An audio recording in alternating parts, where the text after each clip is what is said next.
Hello there.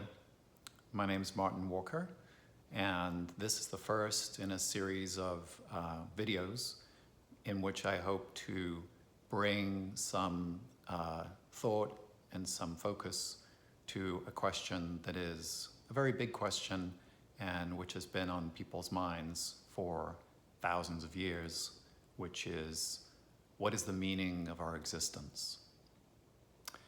And in this first video, I'm going to look at a particular word in that question. What is the meaning of our existence? And it's the word our. So I framed this question, what is the meaning of our existence, in that way because what I'm not looking at is what is the meaning of existence in total. And this is a very important distinction because it clarifies the question of whose existence or what's existence we're interested in. And I would argue that while it's possible to reach a pretty good understanding of our existence, the meaning of our existence, it is much harder and perhaps impossible to understand the meaning of existence in general. Although there are some clues about the existence of the universe and the things in it that we know about that will lead us to a greater understanding of our own existence. But for this section, I'm going to focus on that word our. And what I mean by that is that we are human beings, we're people. And it is as human beings that we're most particularly interested in this question of existence. And it is only if we truly understand what we bring to the question as human beings that we can reach any sort of satisfactory conclusions. So, to give an example,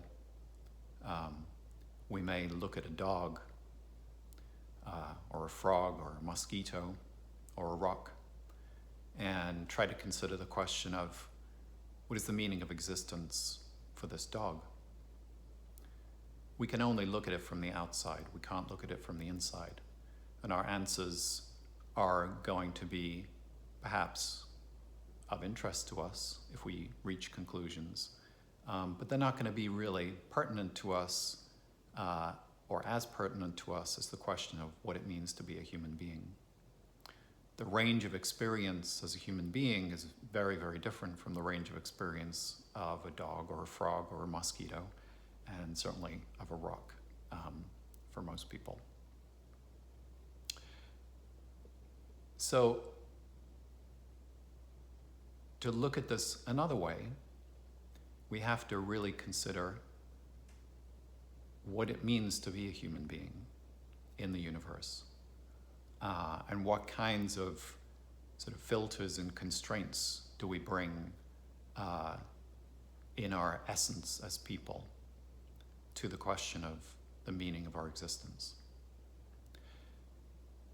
The first thing that occurs to me immediately, and this might be partly because of studying physics, is that we are physical entities. We have a body.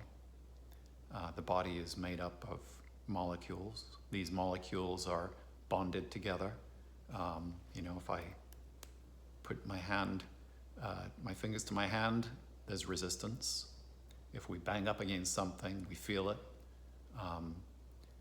This is important, and it might seem obvious, but it's not actually obvious. And it is an important thing to think about because when we think about the meaning of our existence, we're thinking about the meaning of the existence of our physical selves in what appears to us to be a physical universe. Now we know that, in fact, that level of concreteness, of physicalness, of solidity is only an appearance. Actually, there are vast holes, if you like, in atoms and molecules. If you know, particles can pass all the way through us, and different kinds of electromagnetism can pass through us. Sound waves can pass through us. We know this if we go in for an X-ray or an ultrasound, that we are not actually solid. And scientists have known this for a long time, that what they thought was solid matter is not actually solid. In fact, there's a question about, is there any matter at all, or is it just energy bundled up into little packets that stay together in a way that they have some sense of solidity over time? Our solidity as human beings is just one of the ways that we bring our perception of ourselves and of the world around us to this question of who we are, why we exist.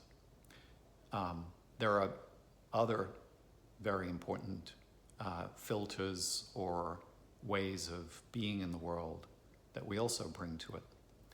I'm thinking particularly of our senses. We only see a certain spectrum of electromagnetism because of electromagnetic radiation, because that is what is useful to us. We have a range of hearing and of taste and of smell that is also important to us as human beings. And it is particular to us as human beings. And as I'll get onto later in this series of videos, we also have our consciousness and our way of interpreting the world. And this is also particular to us as human beings. So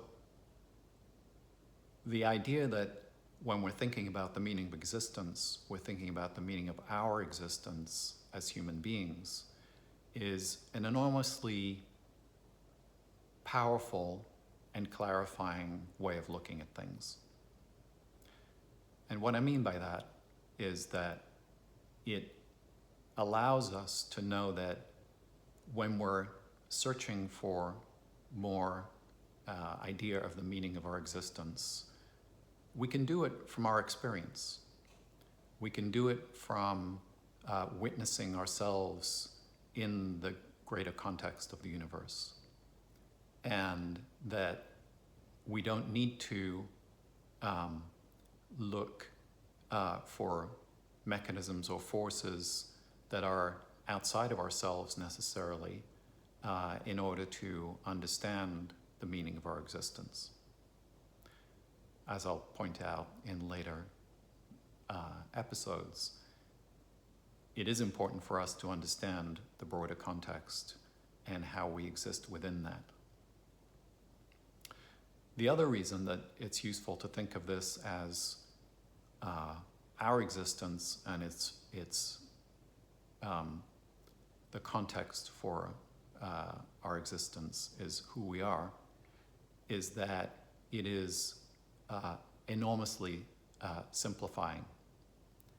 And what I mean by that is that we don't need to know what it means to be a dog. We don't need to know why the universe exists in order to have a greater understanding of our own existence, which is all going to become clearer as we move forward. But it's powerful to us on a day-to-day basis as we move about in the world to recognize that we are human beings and that we do filter what is out there. And it's filtered because it's important to us as who we are, and the information that we get and our existence in the universe is the context through which we understand everything. So that's where I wanted to end with this first section, is that when we're looking at the meaning of our existence, we can look at it with a very particular view, and that's the view of ourselves as human beings.